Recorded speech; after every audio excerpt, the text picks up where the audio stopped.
আচ্ছা, আমার নবীকে কেউ যদি গালাগালি দেয় আপনারা মেনে নেবেন? কেন মানবো না? কেন বলেন? তিনি দোজাহানের বাদশা। মানবো না কেন? সত্য নবী। মানবো না কেন? তিনি আল্লাহর বন্ধু, তাই না? মানবো না কেন? তিনি তামাম নবীদের ইমাম। সুবহানাল্লাহ বলেন, মহব্বত করে বলেন। এখন কেউ যদি বলে নবী ভিখারির বাচ্চা, মেনে নেবেন? বলেন। যে কথাটা সমাজে আমার আপনার জন্য প্রযোজ্য, মানে ব্যবহৃত হয়, সাধারণ মানুষের জন্য যেটা ব্যবহৃত হয়, কোন নবী রসুলদের জন্য ওটা ব্যবহৃত নয়। গরু ছাগল যারা চড়ায় আমরা তাদেরকে কি বলি? রাখাল। গরু যারা চড়ায় তাদেরকে রাখাল বলি। গরু যারা চড়ায় আমরা তাদেরকে রাখাল বলি।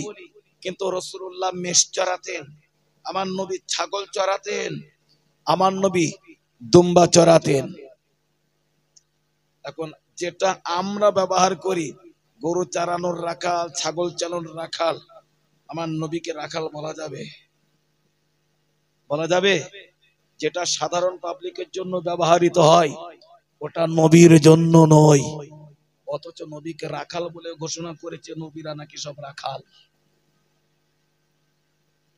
ওই ব্যক্তিটা সে এ টু জেড যেই হোক, যে বলবে আপনারা কি মেনে নেবেন? শুধু নাটা কি মুখে থাকবে, সামনে সালাম আলাইকুম, পেছনে তোমার বিরোধী, সামনে হুজুর তুমি খুব ভালো মানুষ, ও কাফের।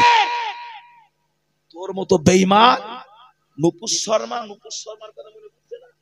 নুপুর শর্মা রসুলকে একটু বাজে মন কমেন্ট করেছিল, এত মারাত্মক কথা বলিনি, তার ব্যাপারে গোটা দেশ তোলপাড় হয়ে গেল।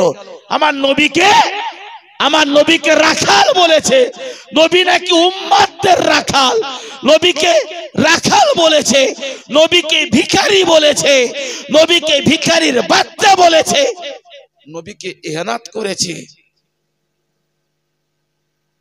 এর মতো এত বড় কাপের সমাজ আর কি আছে? তার ব্যাপারে আমরা কি করেছি? না হুজুর বলে কিছু বলা যাবে না, যদি কিছু হয় এরকম ব্যাপারটা কি করেছি? তার কাছে তাকে সালাম দেওয়া হারাম, হারাম।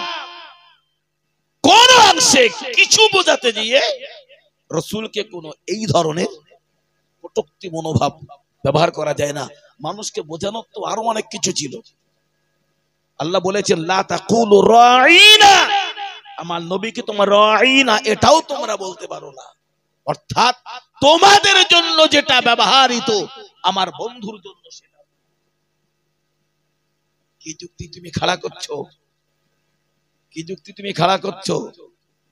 এই বলতে বলতে শয়তান বোঝাতে গিয়ে নিজের নামেও কলেমা পড়ে ফেলেছে। নিশ্চয়ই আপনারা দেখতে পাচ্ছেন। আচ্ছা, ঈমান আছে বলে মনে হয়? আপনাদের কেরাম বলে মনে হচ্ছে? বোঝানোর তো আরো কিছু ছিল।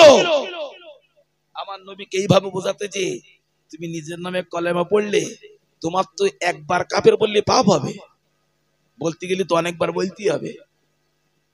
তুমি হুজুর সেজেছ, জনগণকে বোকা বানিয়ে ধোকা দিয়ে নিজেদের রাজ কায়েম করছে। কেউ যদি কারো পীর বলে ওনা মেনে নেওয়া যায়? আর পীর বললি পীর হয়ে যায়?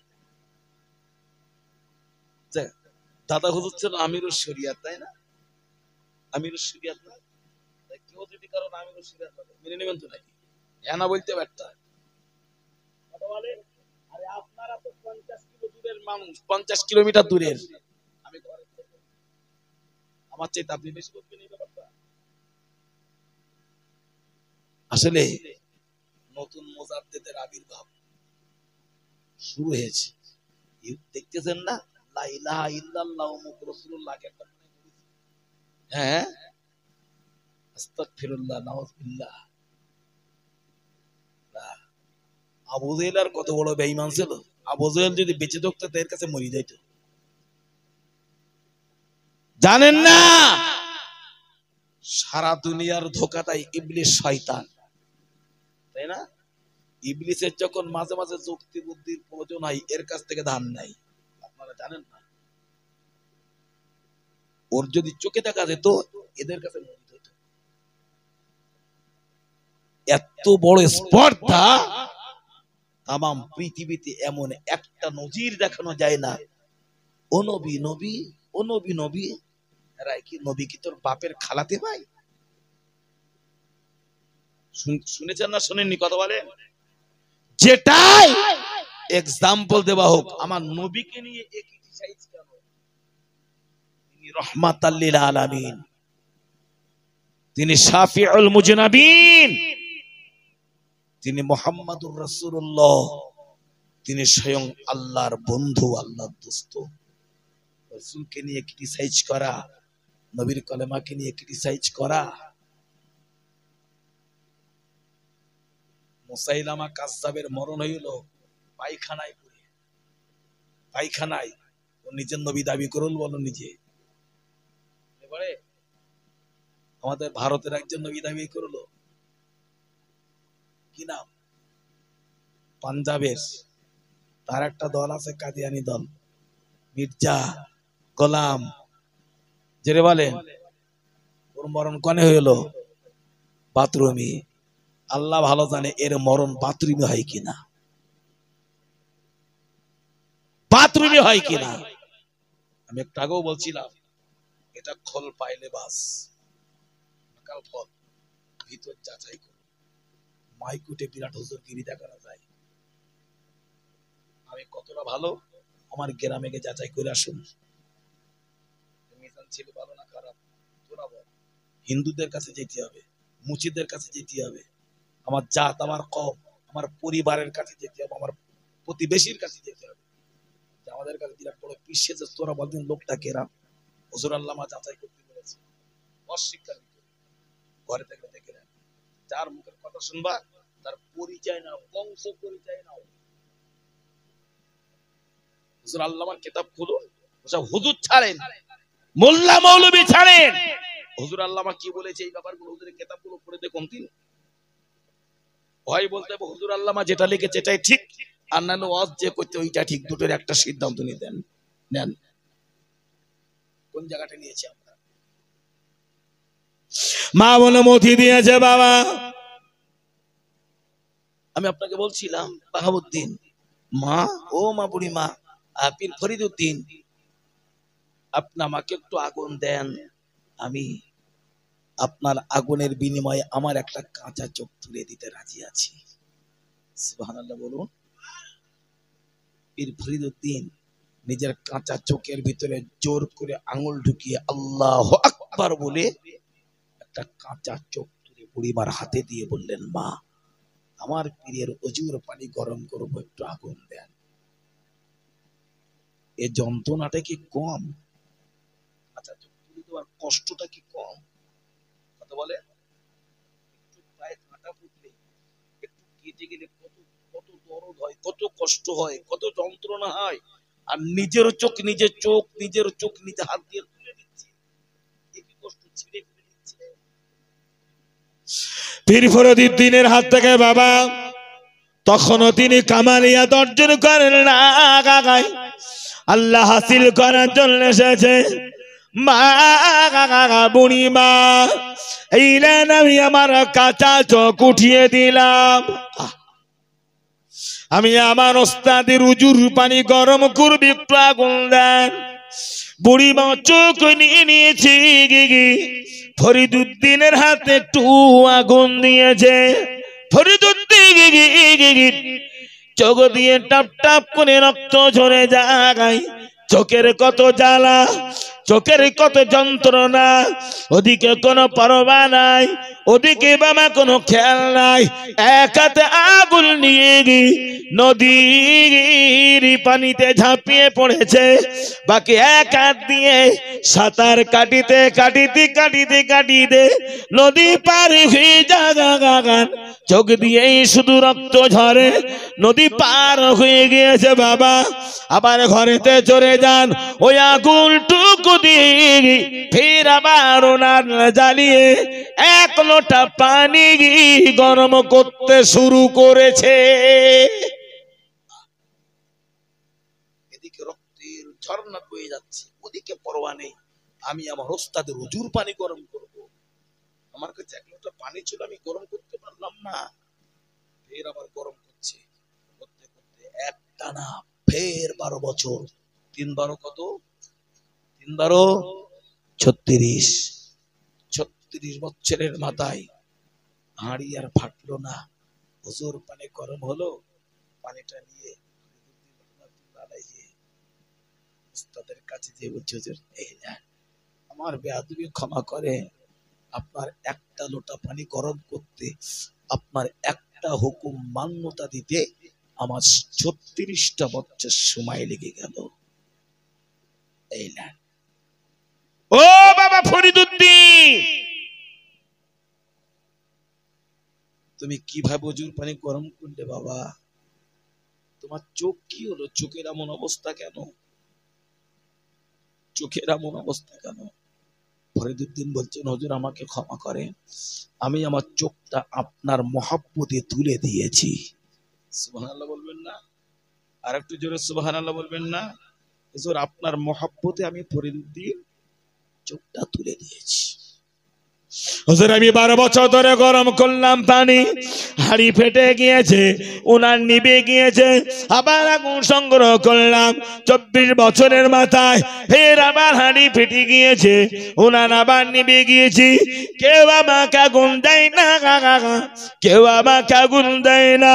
আমি এলাকা ঘোরাঘুরি করে নদীতে ঝাঁপ মারি না, নদী পার হয়ে ও পার থেকে গিয়ে একজন বুড়ি মায়ের কাছ থেকে গিয়ে আমি আমার চোখের বিনিময় আমার পীরের পানি গরম করার আগুন এনেছিলাম।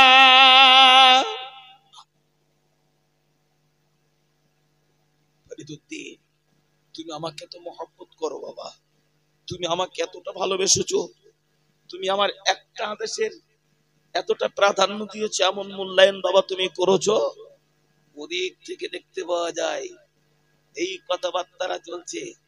বুড়িমা, যে বুড়িমা চোখের বিনিময় আগুন দিয়েছিল, বুড়িমা পীরের দরবারে আসছেন, আর বুড়িমার সাথে যেন পীর ফরিদুদ্দিন রহমাতুল্লাহ আলাইহির চোখ যেন আল্লাহ আল্লাহ আল্লাহ আল্লাহ করে লাফাতে লাফাতে লাফাতে লাফাতে তার পীরের দুয়ার বাবার কাছে আল্লাহ পাকের খাস রহমতে ফরিদুদ্দিন রহমাতুল্লাহ আলাইহির চোখে পূর্বের ন্যায় লেগে আগের তুলনায় চোখের জ্যোতি আল্লাহ আরো বাড়িয়ে দিয়েছে। আরেকটু জোরে বলে। সেই সমস্ত পীরের দরবার গুলো কেওলা তারা বললে সারা সাদ্দাত, সাদ্দাতের কথা বলে না? সাদ্দাত, সাদ্দাত কিরম বড় ইমানদার ছিল? সাদ্দাত কিরম বড় ইমানদার বলেন? সাদ্দাত কি ও মোমেন ইমানদার? কি ও বেঈমান? শুধু বেঈমান, ও তো কাফের। সাদ্দাত যখন, সাদ্দাত মায়ের বুকের উপরে শুয়ে আছে সমুদ্রের মাঝখানে ভাসমান তক্তার উপরে, আল্লাহ ফেরেশতাকে হুকুম করলো সমুদ্রের মাঝে মা তার দুগ্ধপোষ্য সন্তানকে নিয়ে শুয়ে আছে ভাসমান তক্তায়। আজরাইল ওই বাচ্চার কোল থেকে মায়ের জানটা কবজ করে আন। সাদ্দাতের মায়ের জান কবজ করতে আজরাইলকে কষ্ট হয়েছিল। চারিদিকে পানি আর পানি, মহাসমুদ্র। মা যদি মারা যায় বাচ্চার উপায়টা কি হবে, তাই না? তাই হলো শেষ পর্যন্ত তক্তা ভাসতে ভাসতে মরা মায়ের বুকের উপরে আল্লাহ সেই বাচ্চা সাদ্দাতকে রেখে দিলেন। তক্তা ভাসতে ভাসতে কিনারায় আসলো, লোকজন তাকে হেফাজত করলো। অনেক গল্প সব আপন জায়গায় রাখুন, রেখে অনেক আলোচনার পরে সর্বশেষ দেখা গেল সাদ্দাত জান্নাত বানিয়েছে। আমি তোর আল্লাহর জান্নাতে যেতে রাজি নই, বিরাট রাজত্বের মালিকানা যখন আমার হাতে, নিজের জান্নাত নিজে বানিয়ে আমি আমার জান্নাতে যাব। জান্নাত তৈরি করা হলো, মনের মতো জান্নাত সাজানো হলো, পরিপূর্ণ হলো, কমপ্লিট করা হয়ে গেল। এখন বিরাট বাহিনী নিয়ে জান্নাত দেখতে যাচ্ছে সাদ্দাত, হাতুলাঙ্গ তলোয়ার। আমার চলার পথে কেউ বাধা দিতে পারবে না। যে সামনে দাঁড়াবে আমি তাকে দ্বিখণ্ডিত করব।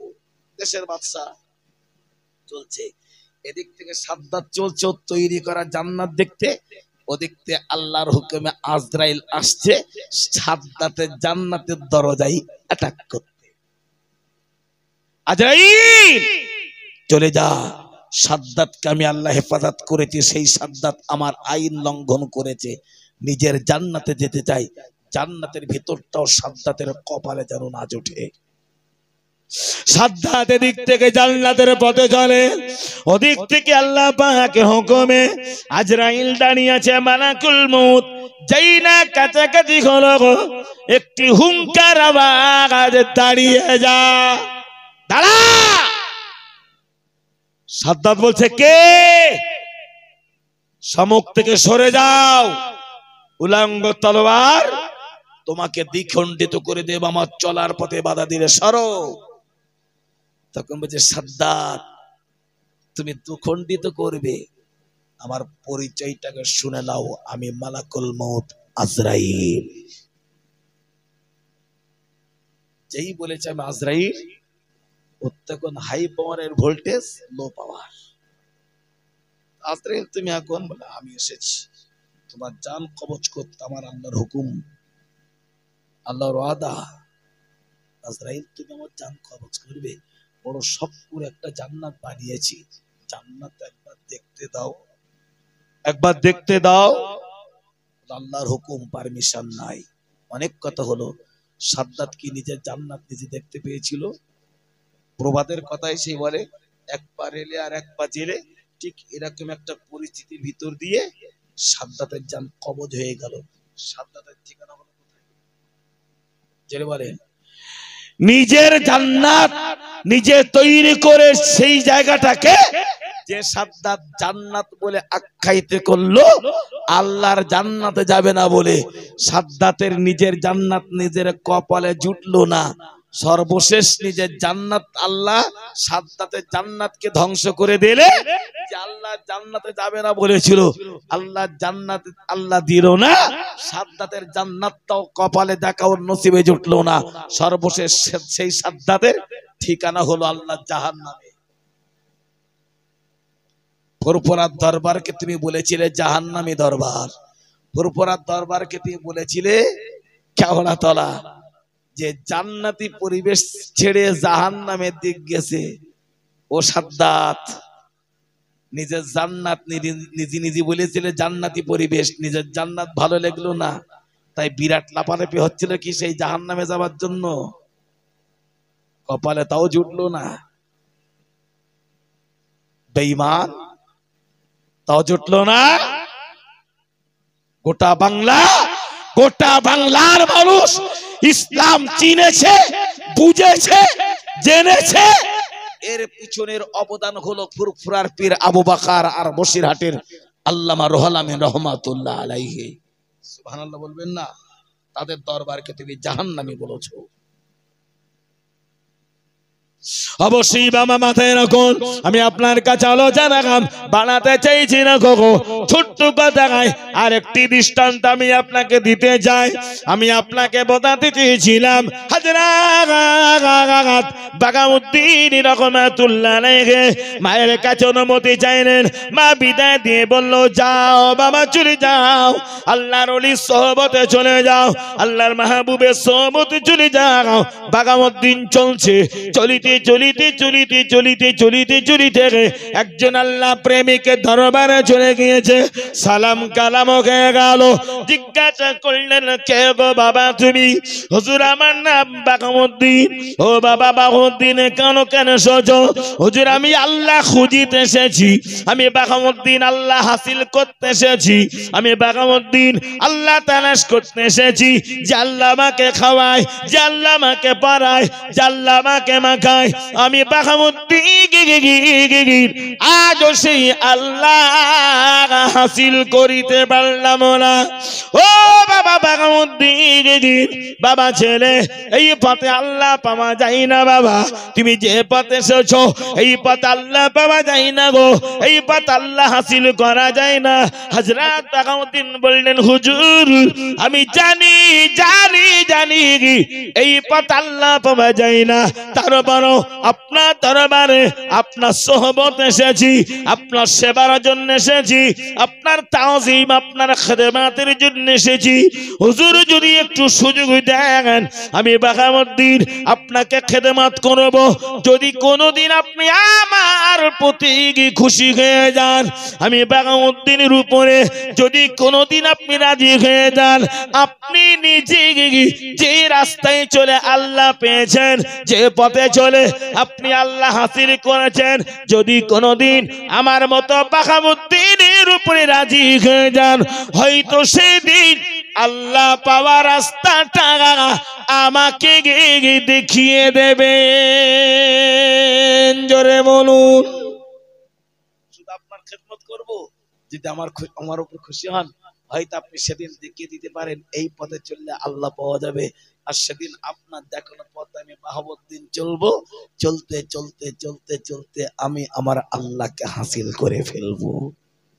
সুবহানাল্লাহ। আল্লাহ পাওয়ার জন্য, আল্লাহ পাওয়ার পথে চলেছিল বসিরহাটের আল্লামা রুহুল আমিন রাহমাতুল্লাহ আলাইহি দাদা পীরের দরবার। ভুল বললাম?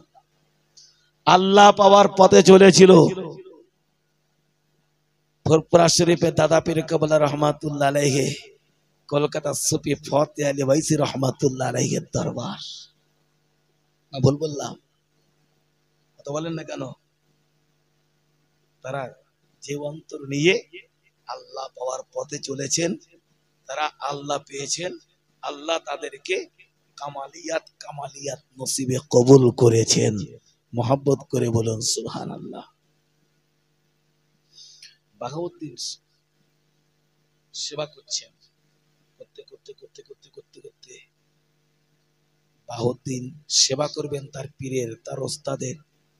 বাহাউদ্দিনকে দেখে বলছে, ও বাবা বাহাউদ্দিন, তুমি যে আল্লাহ পাওয়ার জন্য এসেছো, আল্লাহ হাসিল করতে এসেছো, তুমি তো আল্লাহ পাবে না বাবা। হুজুর কেন?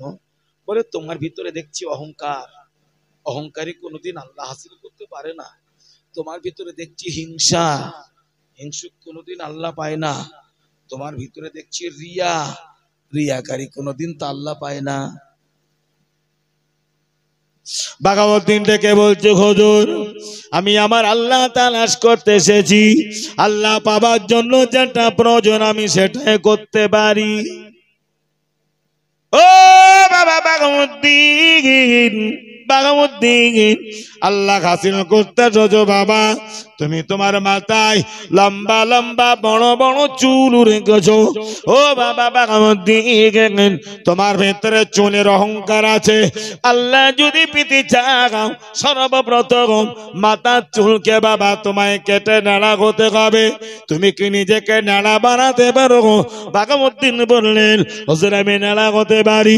ও বাবা বাঘাউদ্দিন, 2 নম্বরে আমি তোমাকে জানাতে চাই, তুমি তোমার গায়ে নামি দামি পোশাক পরিধান করেছো বাবা, তোমার ভিতরে পোশাকের অহংকার আছে। ও বাবা বাঘাউদ্দিন, আল্লাহ হাসিল করতে গেলে তোমার দামি দামি পোশাক গুলো খুলে ফেলে দিতে হবে। পোশাকের অহংকার, তুমি 1000 টাকার পোশাক পরেছো, আর গরিবের বাচ্চা 200 টাকা দামের পোশাক পরেছে, তুমি গরিবের সামনে দাঁড়িয়ে বলছো দেখ।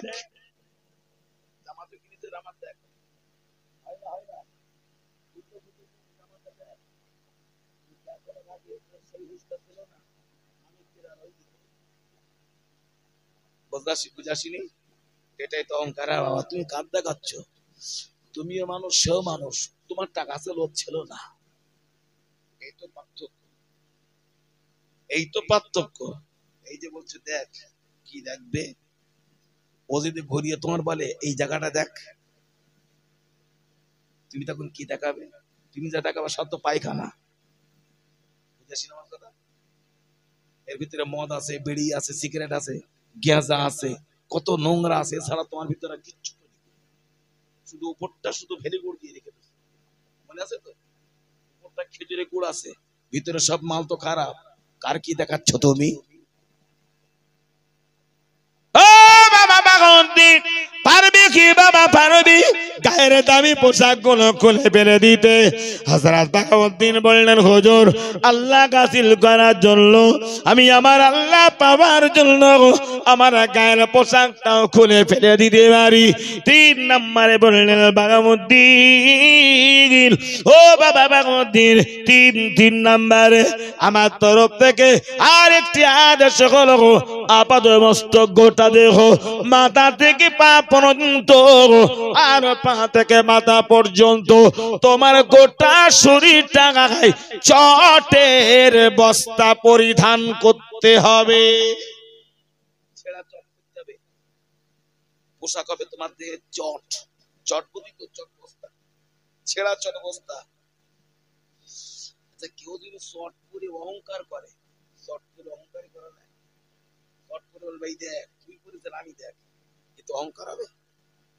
হ্যাঁ হ্যাঁ, এখনকার যুবক ছেলেগুলো যদি বলে ভাই তোরা তোরা মাসে একবার করে নেওয়া হবে, প্রতি মাসে তোকে 500 করে টাকা দেবো, এরা কেউ হবে বলে মনে হয়? একবার টাকা করে নেয়, হ্যাঁ? সারা বছর একবার হবে কিনা সন্দেহ, মাসে। আমার জীবনের চেয়ে মাথার চুলের কত দাম আছে, এই চুল দেখিয়ে সারা দুনিয়া পাগল করে রেখে দিস। চুল দেখিয়ে দুনিয়া পাগল করে রেখেছি, তুই 500 টাকা দিচ্ছিস? এই চুল দেখিয়ে হাজার হাজার টাকা কামাই হচ্ছে, শুধু মাথার চুল দেখতে শুধু মোবাইলে রিচার্জ হচ্ছে। নেড়া হলে তো সেই সৌন্দর্য আর লাগবে না। জ্ঞানী যারা বোঝে তারা শুধু ইশারায়, যুগের হাওয়া তো চলছে, অস্বীকার করার তো নাই। হযরত বাগউদ্দিন রাহমাতুল্লাহ আলাইহি এক মুহূর্ত দেরি করলেন না, মাথার লম্বা লম্বা চুলগুলো কেটে ফেলে দিয়েছে বাবা। 2 নম্বরে দামি দামি পোশাকগুলো খুলে ফেলে দিয়েছে।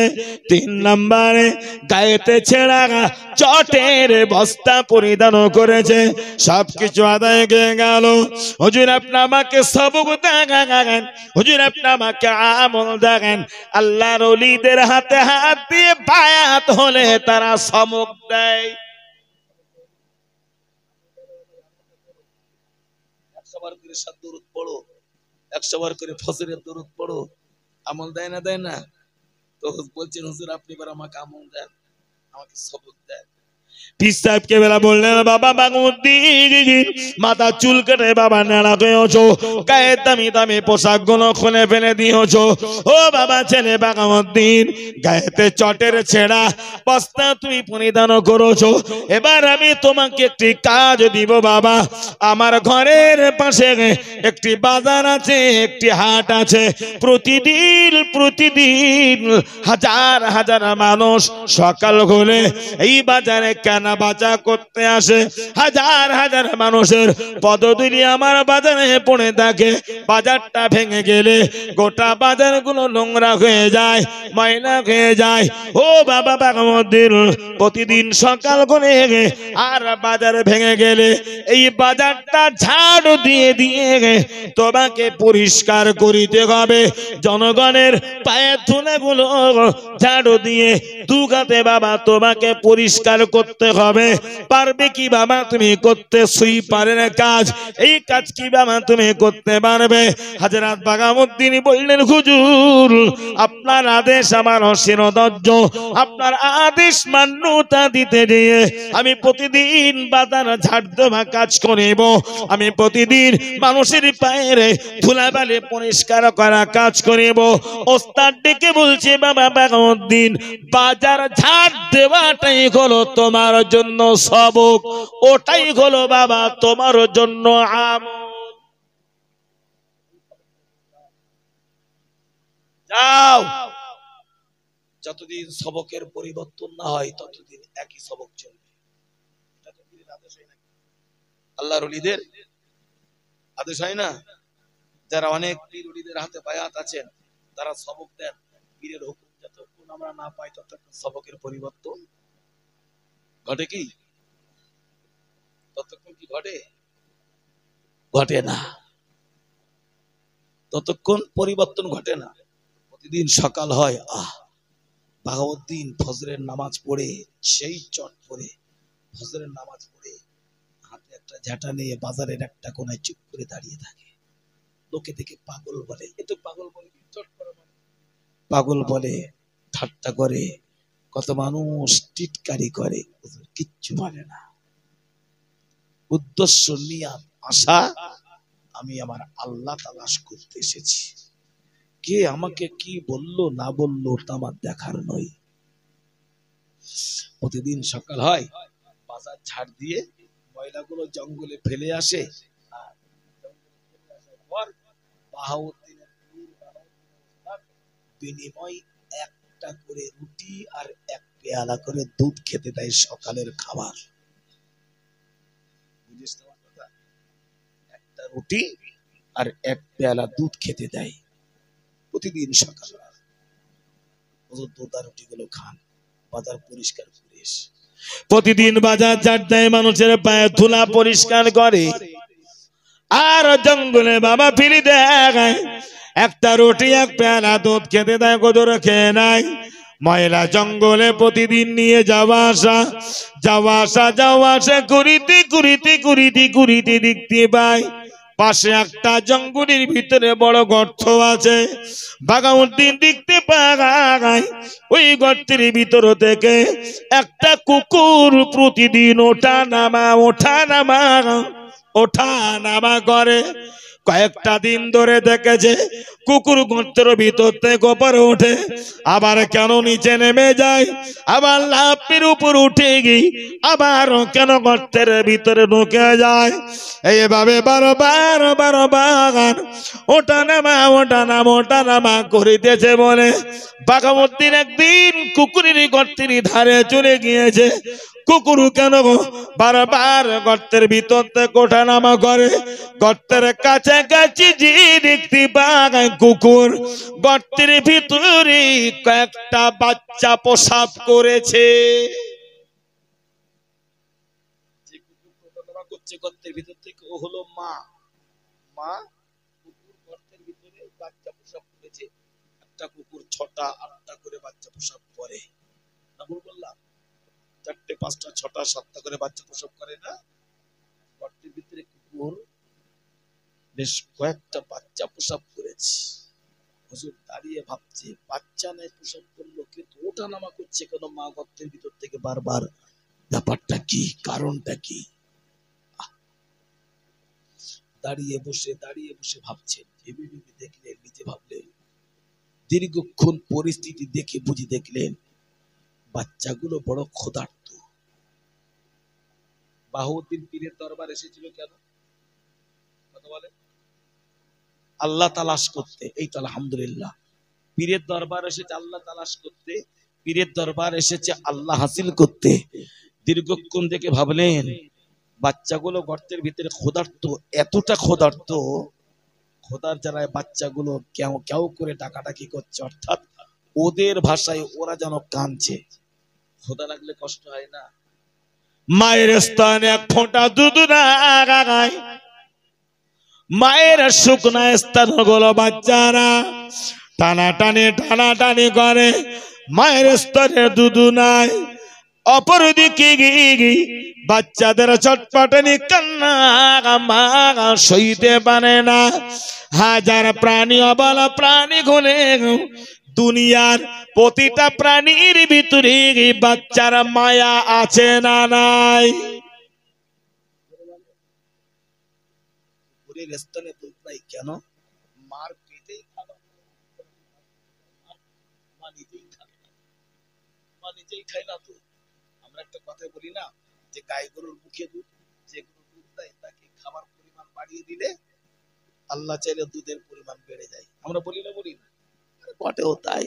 তা মা যদি খেতে না পায়, স্তনে দুধ আসবে কি করে?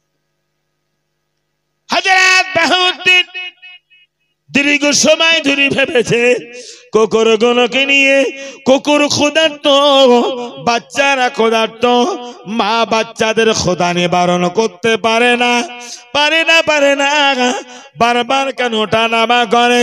বাঘামুদ্দিন কুকুরকে নিয়ে ভেবেছি আর বাবা সমীক্ষা করে এটাই নিজের সিদ্ধান্ত নিয়েছে, বাচ্চাদের কান্না যখন মা সইতে না পারে তখন মা ভাবে আর করতে না, লাফের উপর উঠে যায়। আমি মা জঙ্গলে একটু তালাশ করি, খোঁজাখুঁজি করি, কোনো না কোনো জায়গায় ঘুরিতে ঘুরিতে আমি মা যদি একটু খাবার পেয়ে যাই, ওই খাবার গুলো আমি খাবো, আর আমি খাবার খেলে স্থানে দুধ চুলিয়ে যাবে, আমার বাচ্চারা ক্ষুধার্ত, তাদের ক্ষুধা নিবারণ হবে। অথচ খাবারের তালাশে না দিয়ে মা আবার ফের গর্তের ভিতরে ঢুকে যায়। ভাবছেন এগুলো, নিজে নিজে ভাবছে কোন না কোন জায়গায় জঙ্গলে গেলে একটু খাবার পাবে, ও যদি খায় বাচ্চারা পাবে, ও খেলে স্তনে দুধ আসবে, দুধগুলো বাচ্চা খাবে। কিন্তু কুকুরটা যায় না, আবার গর্তে ঢুকে যায়। কারণ কি ভেবেছেন? ভেবে ভেবে দেখলেন যেটাই কুকুরের ধারণা যে বাচ্চাগুলোকে গর্তে রেখে আমি দূরে কোনো জায়গায় খেতে যাব, কোনো না কোনো জায়গায় আমার জন্য খাবার নিশ্চয়ই জঙ্গলে আছে। আল্লাহ পৃথিবীতে যাকে সৃষ্টি করেছে তার রুজি আল্লাহ দিয়েই পাঠিয়েছেন, ঠিক না ভুল? রুজিটি খাবার কোনো না কোনো জায়গায় আছে, হয়তো আমি সেই পর্যন্ত এখনো পৌঁছাতে পারিনি। এটা ঘটে না? পৌঁছাতে পারিনি। হুজুর ভাবছেন কুকুরগুলোকে নিয়ে, কুকুরটাকে নিয়ে খাবারটি কোনো না কোনো জায়গায় আছে, কিন্তু যাচ্ছে না, গর্তে ঢুকে যায়। কারণ যে আমার ক্ষুধার্ত বাচ্চাগুলো গর্তে রেখে আমি যদি দূরে কোনো জায়গায় যাই, আমার চাইতে কত বড় বড় হিংস্র প্রাণী এই জঙ্গলে আছে, বসবাস করে, আমি মা বাচ্চাদের কাছে থাকতে পারবো না। সেই শক্তিশালী হিংস্র প্রাণীগুলো ঘুরতে ঘুরতে যদি এই গর্তের ধারে এসে আমার বাচ্চাগুলোকে দেখতে পায়, আমার বাচ্চাগুলোকে মেরে ফেলবে। আমি মা ফিরে এসে আমার বাচ্চাদের জীবন্ত মুখ আর দেখতে পাবো না। বাচ্চাদের মায়ার টানে খেতে না যেয়ে আবার গর্তের ভিতরে ঢুকে যায় কুকুর। বাচ্চাদের কষ্ট সহ্য না করতে পারে খাবারের জন্য উপর ওঠে, কিন্তু বাচ্চাদের প্রেমে যেতে পারে না, আবার গর্তে ঢোকে। হুজুর নিজে নিজেটা ভেবে নিলেন, ভেবে বলছেন, আল্লাহ আমি বাহাউদ্দিন তোমাকে হাসিল করতে এসেছি, আল্লাহ আমি বাহাউদ্দিন তোমাকে তালাশ করতে এসেছি। আমার ওস্তাদ প্রতিদিন সকালে আমাকে এক পেয়ালা করে দুধ দেয়, একটা করে রুটি খেতে দেয়। আল্লাহ আমি বাহাউদ্দিন যদি চাই এক বেলা একসাথে না খেয়েও, তুমি চাইলে তোমার বাহাউদ্দিনকে একসাথে না খাবিয়েও তুমি বাঁচিয়ে রাখতে পারো। যেহেতু মানুষ আমরা তো রোজা করি, একসাথে না খেয়ে বেঁচে থাকা যায় না। আল্লাহ দরবারে দোয়া চাইলেন, আল্লাহ আমি বাঘামুদ্দিন যদি একবার না খাই, একসাথ যদি না খাই, তোমার দয়া তো আমি বেঁচে থাকতে পারি। আগামী কাল থেকে আগামী দিন থেকে আমার পীর আমার ওস্তাদ বাজার ঝাড়ো দেওয়ার বিনিময় আমাকে একখানা রুটি খেতে দেবে, এক পেয়ালা দুধ খেতে দেবে। আগামী কাল থেকে আমি বাঘামুদ্দিন ওই দুধ রুটি নিজে না খেয়ে ক্ষুধার্ত কুকুর গুলোকে খাওয়াতে চাই।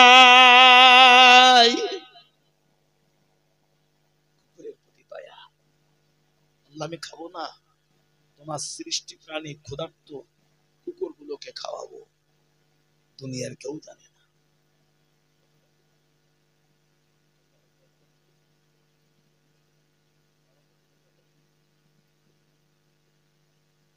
দুয়া সালাম কিয়াম সব তো 12টা বেজে গেছে, ঠান্ডার সময়। আবার তো আসবো আল্লাহ চাইলে। তাবারকের ব্যবস্থা আছে নাকি? সব সব তো ঠান্ডাই যাবে না, আবার গরম করবে। চলো তাহলে 2-5 মিনিট একটু বলি, মনে মনে মনে মনে কষ্ট পাবেন না তো। চলো, বাহাউদ্দিন এমন সিদ্ধান্ত নিলেন, পৃথিবীর কেউ জানেন না, কেবলমাত্র আমার আল্লাহ ছাড়া। আল্লাহ সবই জানেন, ওস্তাদ কেউ বললেন না। গোটা দিন বাবা পার হয়েছে, হযরত বাহাউদ্দিন তখন কামালিয়াত অর্জন করলেন না। গোটা দিন বাবা পার হয়ে যায়, রাত পার হয়ে যায়, রাতে শেষ লগনে আল্লাহ পাকের ফজরের নামাজ হুজুর আদায় করেছে। ফজরের নামাজ আদায় করে হাতে একটা ঝাঁটা নিয়ে বাজারের একটা কোণে পাগল বেশে বাবা দাঁড়িয়ে গিয়েছে। লোকে ঠাট্টা করে চিনতে পারে না, টিটকারি করে চিনতে পারে না, কেউ পাগল বনে বুঝতে পারে না।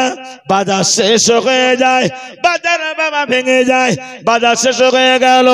বাগামুদ্দিন হাতির ঝাঁটা নিয়ে গোটা বাজারটা ঝাড় দিয়ে দিয়ে পরিষ্কার করে সমস্ত নোংরা ময়লা আবর্জনাগুলি একটি পাত্রে উঠিয়েছে।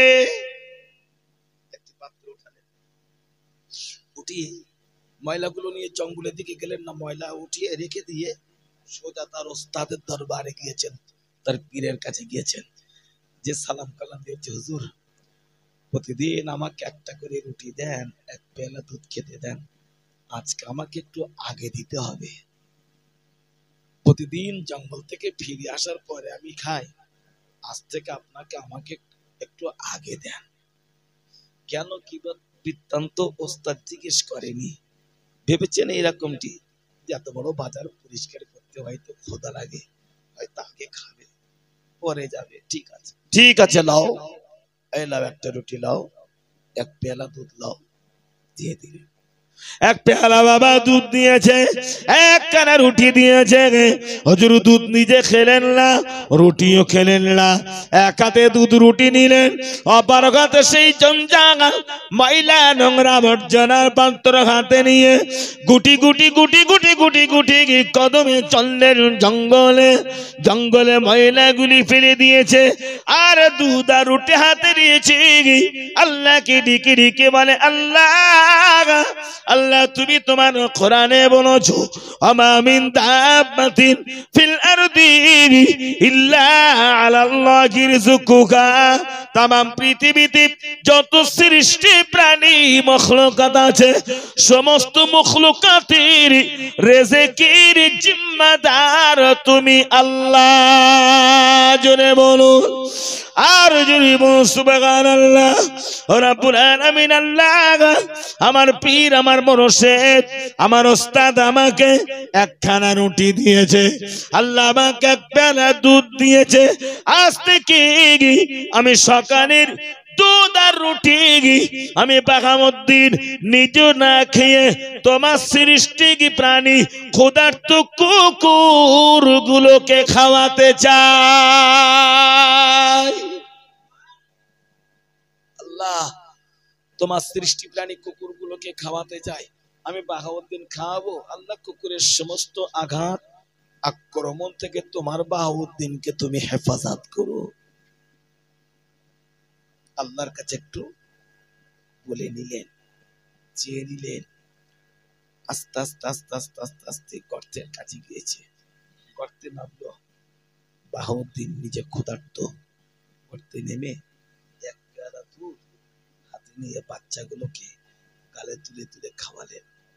গালে তুলে তুলে খাবিয়ে হাতের রুটিটা ছিঁড়ে ছিঁড়ে মাকে খাবিয়ে দিলেন। কুকুরেরা খা, বড় ক্ষুধার্ত, আমি জানি না, মনে হয় আমার আল্লাহ তোদের জন্য আমাকে নিযুক্ত করেছে, খা। আমার আল্লাহ যদি চাই, আগামীকাল আবার তোদের জন্য কিছু খাবার আনবো। কুকুর বোঝুক আর না বোঝুক, এভাবে খাবিয়ে ব্যথার কথা নিজে এইভাবে প্রকাশ করল। মা খেলেন রুটি, বাচ্চারা খেলেন এক পেয়ালা দুধ আর রুটি বাবা কুকুরগুলোকে খাবিয়েছে। বাহাউদ্দিন চলে যায়, আর প্রতিদিন প্রতিদিন প্রতিদিন এইভাবে জঙ্গলে আসে। দুধ রুটি নিজ না খেয়ে, দুধ রুটি নিজ না খেয়ে সব দুধ রুটি গুলি কুকুরগুলোকে বাবা খাবিয়ে দেয়। কিছুদিন পার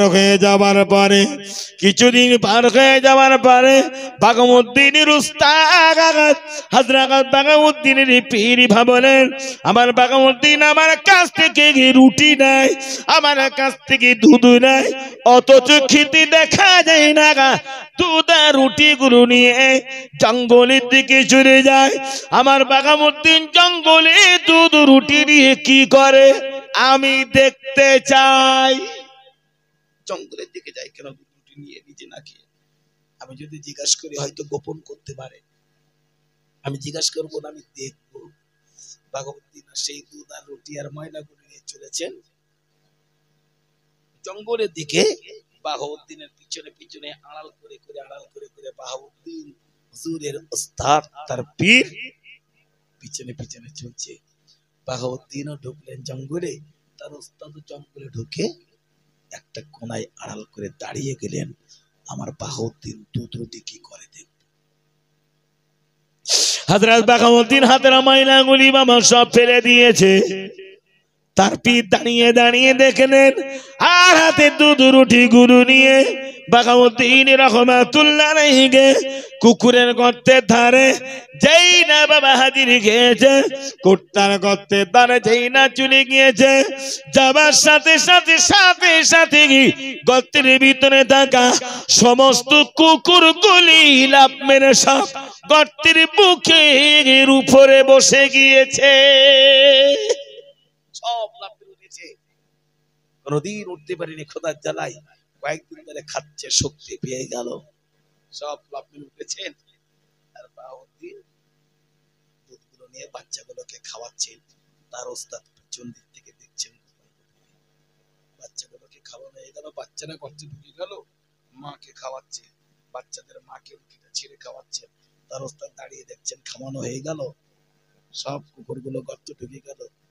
দাঁড়িয়ে দাঁড়িয়ে ভাবছেন, আল্লাহ, আমার বাহাউদ্দিন আমার কাছে এসেছিল তোমাকে তালাশ করতে, আল্লাহ আমার বাহাউদ্দিন আমার কাছে এসেছিল তোমাকে হাসিল করতে, সর্বশেষ আমার বাহাউদ্দিন তোমাকে খোঁজার জন্য কুকুরের গর্তে আশ্রয় নিয়েছে। আল্লাহ, কুকুরের গর্তে আশ্রয় নিয়েছে তোমাকে খুঁজে পাওয়ার জন্য, নিজ না খেয়ে তোমার সৃষ্টি প্রাণী কুকুরগুলোকে খাওয়ায়। বলেই বাহাউদ্দিন বার হওয়ার আগে তার ওস্তাদ চলে গেলেন, সোজা দরবারে চলে গেছে। ওস্তাদ যে বাবা দরবারে চলে যায়, বাগামুদ্দিন কুকুরগুলোকে বাবা খাবিয়ে প্রতিদিনের নাগায় গুটি গুটি গুটি গুটি কদমে চলে গিয়েছে। ঘরে পৌঁছে গেল বাবা, একটু সময় যেতে না যেতে ওস্তাদ ডাকলেন, বাবা বাগামুদ্দিন, ও বাবা বাগামুদ্দিন কোথায় আছো বাবা, এদিকে এসো। ওস্তাদ জি বাগামুদ্দিনকে যেই না ডেকেছে, হযরত বাগামুদ্দিন অবাক হয়ে গেল, কি ব্যাপার, এরকম সময় আমার পীর কোনদিন তো ডাকে না, কোনদিন ডাকে না, কি ব্যাপার, ডাকবে কেন? এরপরে গুটি গুটি গুটি গুটি গুটি গুটি কদমে ওস্তাদের সম্মুখে হাজির খেয়েছে। হুজুর আপনি আমাকে রেখেছেন, হ্যাঁ বাবা বসো। পীরের সামনে বসে গিয়েছে। ও বাবা বাগামুদ্দিন, বাবা বাগামুদ্দিন, আজকের তুমি আমাকে বলো, জানতে চাই তুমি প্রতিদিন আমার দরবারে দুধ রুটি বসে বসে খেতে বাবা, আজকের কয়েকটা দিন খেয়ে গেল, আমার দরবার থেকে দুধ রুটি নিয়ে যাও, আমার দরবারে বসে বাবা খাও না, দুধ রুটি গুরু নিয়ে তোমাকে জঙ্গলের দিকে যেতে দেখা যায়। ও বাবা বাগামুদ্দিন, দুধ রুটি নিয়ে জঙ্গলি কি করো আমি জানতে চাই, আমাকে বলো না। ওস্তাদ যেই না জিজ্ঞাসা করেছে, হাজারা বাগামুদ্দিনের দু চোখ ভরা পানি, দুটি চোখ দিয়ে টাপ টাপ টাপ টাপ টাপ টাপ করে বাবা পানির ফোঁটা গড়িয়ে যায়, আর যেন মনে মনে বলে, আল্লাহ আমি বাগামুদ্দিন তোমাকে তালাশ করতে এসেছিলাম, তোমার সৃষ্টি প্রাণী, তাই কুকুরগুলোকে আল্লাহ আমি একটু সেবা করছিলাম, মনে হয় বাগামুদ্দিনের গোপন কাজগুলো আজ প্রকাশ হয়ে যাবে। আল্লাহ যে কাজগুলো আমি গোপনে করতাম সেটাকে প্রকাশ হয়ে যাবে, হুজুর কাঁদছেন। ওস্তাদ ডেকে বলছে, ও বাহাউদ্দিন কাঁদছো কেন? বুঝেছি, তুমি বলবে না, আমাকে বলতে হবে না। ও বাবা বাহাউদ্দিন, তুমি নিজে না খেয়ে ক্ষুধার্ত কুকুরদেরকে খাওয়াও, তুমি নিজে না খেয়ে ক্ষুধার্ত কুকুরগুলোকে খাবিয়েছো, তুমি ক্ষুধার্ত থাকো। ও বাবা বাহাউদ্দিন, আল্লাহ তালাশ করতে সর্বশেষ কুকুরের গর্তে হাজির হয়েছ। অপেক্ষা করো বাবা, দাঁড়িয়ে যাও, অপেক্ষা করো বাবা, দাঁড়িয়ে যাও। বাঘামুদ্দিন দরবার অপেক্ষা করলেন। বাঘামুদ্দিনের পীর, বাঘামুদ্দিনের উস্তাদ খাজ কামরায় চলে যায়। খাজ কামরায় প্রবেশ করে আল্লাহ কাকার শাখি দরবারে 2 রাকাত নামাজ আদায় করেছিল। ওস্তাদজি 2 রাকাত নামাজ আদায় করে আল্লাহ দরবারে নামাজ চলতে দোকানে হাত উঠানে, 2টি হাত উঠিয়ে জাজ্জার করে চোখের পানি জড়িয়ে বলে, আল্লাহ আল্লাহ আল্লাহ, আমার বাঘামুদ্দিন তোমাকে হাসিল করিতে এসেছিল। আল্লাহ আমার বাঘামুদ্দিন তোমাকে তালাশ করিতে এসেছিল। আল্লাহ সর্বশেষ তোমাকে পাওয়ার জন্য আমার বাঘামুদ্দিন কুকুরের গর্তের ভিতরে আশ্রয় নিয়েছে। বাঘামুদ্দিন নিজ না খেয়ে কুকুরগুলোকে খাওয়ায়। কুকুরের প্রতি এত দয়া, তোমার সৃষ্টিজীবীর উপরে এত মায়া সহানুভূতি দেখিয়েছে। আল্লাহ নিজে না খেয়ে বাঘামুদ্দিন কুকুরগুলোকে খাওয়ায়। আমার বাঘামুদ্দিনের জন্য তোমার দরবারে দোয়া চাই। আল্লাহ আমার বাঘামুদ্দিনকে তুমি জগৎ শ্রেষ্ঠ কামালিয়াত নসিব করে দাও। আরেকটু জোরে বলেন, আরেকটু মহব্বত করে বলেন, পীরের দোয়া। আল্লাহ বাহাউদ্দিনকে তুমি কবুল করো, আল্লাহ তুই বাহাউদ্দিনকে কবুল করো। আল্লাহ শাকি দরবারে বাবা দোয়া চেয়েছেন। জাজ্জার করে চোখের পানি জড়িয়ে দোয়া চেয়েছে। দোয়া জমা শেষ হয়ে যায়, দোয়া হয়ে গেল। খাজ কামরা থেকে চোখের পানি মুছিতে মুছিতে বাইরে বার হয়। বাঘামুদ্দিনকে কাছে রেখেছে। ও বাবা বাঘামুদ্দিন, আর আমার দরবারে থাকা চলবে না বাবা, চলবে না। আমার দরবার ছেড়ে যেতে হবে। বিদায় নিয়ে বাবা তোমাকে চলে যেতে হবে। আগামীকাল তোমাকে বিদায় নিতে হবে। আপন দেশে বাবা তোমাকে পৌঁছাতে হবে। হুজুর কি ভুল করেছি আমাকে ক্ষমা করে দেন, আমি কি বেয়াদবি করেছি ক্ষমা করে দেন। বাঘামুদ্দিনকে ডেকে বললেন, বাবা বাঘামুদ্দিন, না না না ভুল কিছু করো নাই। ও বাবা বাঘামুদ্দিন, আল্লাহ আমার জন্য কুকুরের গর্তে তুমি আমার আল্লাহ তালাশ করেছো। কুকুরের গর্তে তুমি আল্লাহ পাবার চেষ্টা করেছো। ও বাবা বাঘামুদ্দিন, আমার আল্লাহ পাক আল্লাহ সৃষ্টি প্রাণীর উপরে দয়া মায়া সহানুভূতি দেখানোর বিনিময় আমার আল্লাহ তোমাকে কবুল করে নিয়েছে। জোরে বলুন, আর একটু জোরে বলুন সুবহানাল্লাহ। ও বাবা বাঘামুদ্দিন, আল্লাহ তোমাকে কবুল করে নিয়েছে বাবা। বাবা বাঘামুদ্দিন, আমার আল্লাহ তোমাকে কামালিয়া দান করেছে। জোরে বলুন, আর জোরে বলুন সুবহানাল্লাহ। ও বাবা বাঘামুদ্দিন, আল্লাহ তুমি পেয়ে গিয়েছো, আল্লাহ তালাশ করেছো, আল্লাহ কাছিল করেছো, তোমার তকদিরে জুটে গিয়েছে। ও বাবা বাঘামুদ্দিন, আল্লাহ পেয়েছো, আমার আল্লাহ তোমাকে কামালিয়া দিয়েছে। আর আমার দরবারে নয়, আগামীকাল তুমি তোমার দেশে চলে যাবে, আপন ঘরে চলে যাবে। হুজুর আপনি কেন আমাকে বিদায় দিয়ে দেন। ও বাবা বাঘামুদ্দিন, এই এই কারণে তোমাকে বিদায় দিতে চাগায়। দুনিয়ার কত মানুষ আল্লাহ বলা হয়েছে, আল্লাহ খানা হয়েছে, আল্লাহর ইশক থেকে দূরে সরে গিয়েছি। আপন দেশে বাবা চলে যাবে, আপন ঘরে বাবা চলে যাও। তুমি নিজে যে পথে চলে গি আল্লাহ পেয়ে গিয়েছো, আল্লাহ ভোলা মানুষ গুলিকে গি আল্লাহ পাবার রাস্তাটা বাবা দেখিয়ে দাও। আর একটু মহব্বত করে বলেন বাহাউদ্দিন, যে পথে চলে তুমি নিজে আল্লাহ হাসিল করেছো, সেই পথটা আল্লাহ ভোলাগুলোকে তুমি দেখিয়ে দাও। সেই পথে চলতে চলতে চলতে যদি তারাও তোমার মতো একদিন আল্লাহ পেয়ে যায়, নসিব তাদের বড় ভালো হবে। অর্থাৎ আমি আপনাকে একদম সাদামাটা ভাবেই দুটি কথা বলেছি ঘরোয়া মজলিস হিসাবে। আমি শুধু বোঝাতে চাইলাম এটাই, হিংসা অহংকার সবকিছু বাদ দিয়ে সতের উপরে জীবনটা যদি একটু চালাতে পারতাম আমরা।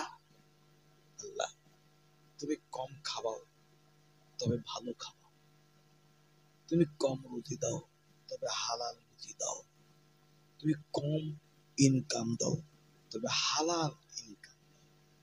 এই নিয়াতের উপরে যদি আমরা খুলুসিয়াত হতে পারতাম,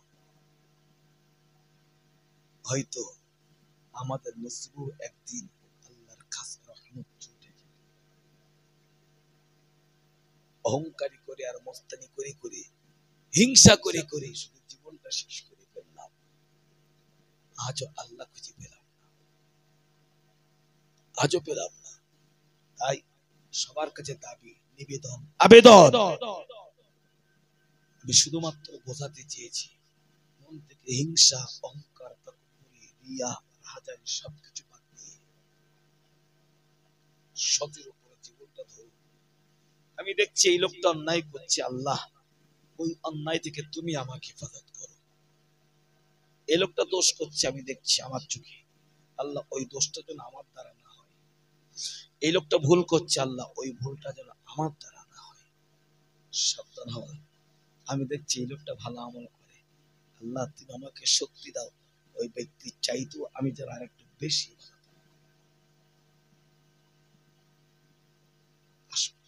আসুন আমরা সবাই